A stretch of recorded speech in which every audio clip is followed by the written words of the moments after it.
ፍቅርና ደብዳቤው። የኔ ፍቅር፣ የልቤን መልእክት እንዲህ ስል ጽፌልሻለሁ። ስላንቺ በጻፍኩት ቁጥር በልቤ ውስጥ ያለውን ፍቅርሽን ባሰብኩት ቁጥር ልቤ ምክንያት ባልታወቀ የሚያቃጥል ሳይሆን የሚያስደስት ልዩ ስሜት በሚሰጠው እሳት ይቀጣጠላል። የኔ ውድ፣ አንቺን ለማፍቀር ምክንያት ባልፈልግም ሁሌም ቢሆን ሳልሰለችሽ ነው የማፈቅርሽ። የኔ ፍቅር፣ እኛ ወንዶች ስንባል ውጫዊ ውበት ስናይ እናድንቃለን፣ ውስጣዊ ውበት ስንመለከት ግን እንወዳለን። ለመውደድ ውስጣዊ ውበትሽን አይቼ ወድጄሻለሁ፣ ለማፍቀር ግን ምክንያት ስለማልሻ ዝም ብዬ አፍቅሬሻለሁ። ታውቂያለሽ፣ ፍቅር ልክ እንደ እፉዬ ገላ ነው። መድረሻውና ማረፊያው አይታወቅም። የኔም የልቤ እፉዬ ገላ ዙራ ዙራ ሀገሩን ከሞሉት ሴቶች አንድ አንቺን መርጣ አንቺን ላይ አርፋለች። የኔ ፍቅር፣ መጀመሪያ ከልቤ ሰው የወደድኩት አንቺን ነው። ለዛም ነው አይኖቼ ወስደው አንቺ ላይ የጣሉኝ። ከዚህ በፊት የፍቅር ትርጉሙ አልገባኝም ነበር። ነገር ግን አንቺን ወደ ህይወቴ ካስገባሁሽ ቀን ጀምሮ ፍቅር ምን እንደሆነ በፍቅርሽ ተማረኩኝ። ፍቅርን ፍቅር የሚያስብለው ለሚወዱት ሰው እውነተኛ ፍቅር ሲሰጡ ብቻ ነው። ለሰው ልጅ የምትሰጪው ትልቁ ስጦታ ራስሽን ሲሆን ከሀብት ሁሉ ትልቁ ሀብት ደግሞ ልቡን የሚሰጥ ሰው ነው።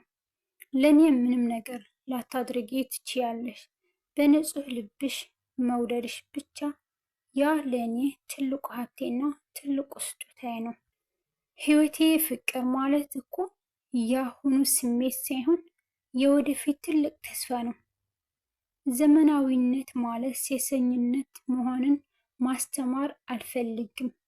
በእርግጥ ማድረግን ያህል ቀላል አይደለም። ነገር ግን ከቃል በላይ እውነት ትልቅ ወሳኝነት አለው። ምክንያቱም ቃል መለኮት ነው፣ እንሰማዋለን እንጂ አናየውም። ቃልን የምናየው በተግባር ስንፈጽመው ብቻ ነው። ፍቅር መንታ መንገድ ነው፣ ማግኘትና ማጣት። ሁሌም ከምንወደው ሰው ጋር መኖር ባንችልም እንኳን የእውነት የምንወደውን ሰው ግን በፍጹም አንረሳውም። መኖር ማለት ለሚወዱት ሰው መጨነቅ ማለት ነው። ህይወቴ፣ አንቺን ካፈቀርኩበት ቀን ጀምሮ የማላቃትን ነገ ጭምር ነው አንቺን ሳስብ ደስተኛ የምሆነው። የኔ ፍቅር፣ አሁን ላይ ለኔ ፍቅር ባዶ እግር መራመድ ማለት ነው። ዛሬ ላይ በብቸኝነት የማሳልፈውን ፍቅር ነገ ላይ በአንቺ ውስጥ እንደማገኙ እርግጠኛ ነኝ። ሁሌም ቢሆን ወድሻለሁ። የእውነተኛ ፍቅር ትርጉሙን ስላሳወቅሽኝም ሁሌም አመሰግንሻለሁ። ረጅም ዕድሜና ጤና ተመኘሁልሽ። ምክንያቱም የመጀመሪያዬ ስለሆንሽ። ሁሌም ቢሆን አፈቅርሻለሁ። በቃ አፈቅርሻለሁ። እኔም አፈቅርሃለሁ። ለደብዳቤ ደግሞ ከልብ ነው የማመሰግነው የኔ ፍቅር። እኔና መልካሜ እህቴ ነው ምላት። እርግጥ የስጋ ዝምድና የለንም። አንድ ሰፈር ስለነበርን ለረጅም ዓመት አብረን ትምህርት ቤት ሄደናል። ኮሌጅ አንድ ላይ ገብተን ተመርቀናል። እኔና እሷ መሀል ሚስጥር የሚባል የለም ነበር። ከገባሁም ወዲህ ግን ትንሽ ብንራራቅም አንዳንዴ ለሰላምታ እንደዋወላለን። ታዲያ ሰሞኑ ድንገት ቴሌግራሜን ስጎረጉር ፕሮፋይሏን ጥቁር አድርጋ የምር ነበር የደነገጥኩት። ወዲያው ስልኳን ፈልጌ ደውዬ አወራኋት። አባቷን ቀብራ እንደተመለሰች ነገረችኝ። አባቷን ስለማወቃቸው አብሬያት ቆዘምኩ። እንደውም ማታ እንደምመጣ ነግሬያት ስልኩ ተዘጋ። ከመራራቃችን የተነሳ የት ሰፈር እንደምትኖር አላውቅም ነበር። አድራሻዋን ጠይቄያት ቤቷ አፈላልጌ ሄድኩኝ። አንድ ሰፊ ግቢ ውስጥ አንድ ክፍል ተከራይታ ነው የምትኖረው። ጠባብ ቤቷ በተከራዮችና በጓደኞቿ ተሞልቶ እዚህም እዛም ቆሎ ይቆረጥማሉ። እንደገባሁ ፊት ለፊት የአባቷ ፎቶ ተሰቅሏል። ከሳቸው ቀጥታ ወደ ታች በአይኔ ስወርድ መልካም ጥቁር ለብሳ ሶፋ ላይ ተቀምጣለች። ስታይን ፈገግ ትበል እንጂ ስብራቷን ፊቷ ያወራል። ከፍቷታል። ጉንጮቿ በማድያት ጠቁሯል። ገና አረፍ ብዬ ትንሽ ወሬ እንደጀመርን ጎረቤቶቿ አንድ ባንድ ወጥተው ብቻችንን ቀረን። በፊት ቦታ ጠቦ ስለነበር የተቀመጥኩት አልጋ ላይ ነበር። ኡፍ ዛሬ ደከመኝ፣ ሰው በዛ፣ ራሴን ልሞት ነው እያለች ተነስታ አልጋው ላይ ወጣች። አልደበረኝም። ለመነሳት አልሞከርኩም። ብንጎለምስም ቅርበታችን እንዳለ ነው።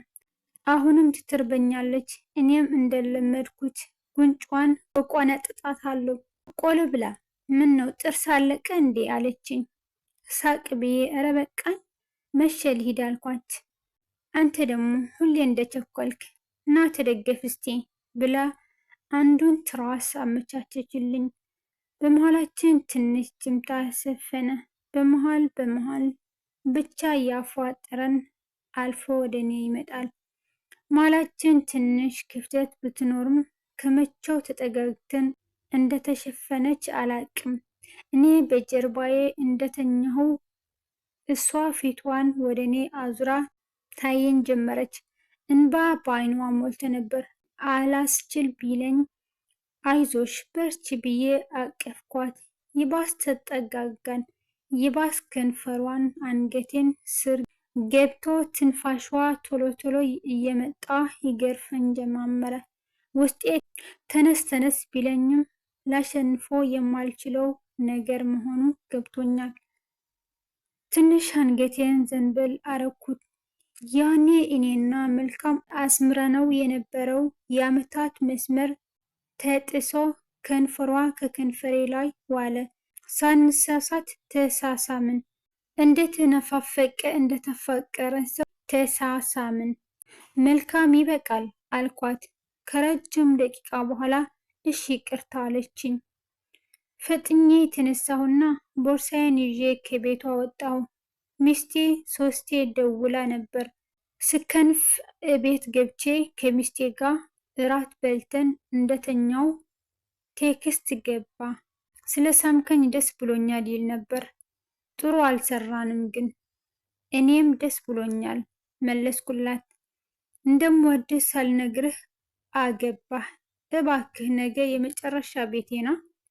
እሺ ከስራ ሰዓት በኋላ ብዬ እንደመለስኩላት መልሷን ሳላየው እንቅልፍ ጣለኝ። ጠዋት የቁም ሳጥናችንን በር ሲጋጭ ነበር ብንን ያልኩት። ባለቤቴ ገነት ሙሉ ጥቁር ለብሳ ቆማለች። ትልቁ ሻንጣ ከጎን አለ። እንባዋ ዱብ እያለ ነው። ገኒ የኔ ሚስት ምን ነው አልኳት። ድንጋጤ ወሮኝ እያየኋት ስልኬን አውጥታ እያሳየችን የመጨረሻ የመልካምን መልስ አነበበችልኝ። ትናፍቀኛለህ ይል ነበር። ወዲያው ስልኬን እላዬ ላይ ወርውራ ጥላኝ ስትወጣ በአይኔ ተከተልኳት። በቃ በዚህ ደግሞ ተለያየን። ውድና የተከበራችሁ የቻናል ቤተሰቦች እንዴት ናችሁ? ሰላም ናችሁ? እኔ እግዚአብሔር ይመስገን ሰላም ነኝ። እናንተም በያላችሁበት ዓለም ዳርቻ ሰላም እንድትሆን ተስፋ አደርጋለሁ። ዛሬ ደግሞ ለየት ባለ የፍቅር ደስ የሚሉ ጽሑፎች ነው ይዘላችሁ የመጣሁት። ብዙ እንደምትማሩ ተስፋ አደርጋለሁ ማለት ነው። እና በቀጣይ በሌላ ቪዲዮ እስከምንገናኝ በያላችሁበት ሰላማችሁ ያብዛልኝ። ለቻናሌ አዲስ የሆናችሁ ሰብስክራይብ እያደረጋችሁ አበረታቱኝ። ስለምትሰጡኝ አስተያየት ስለምትበረታቱኝ ደግሞ ከልብ ነው የማመሰግነው። መልካም ቆይታ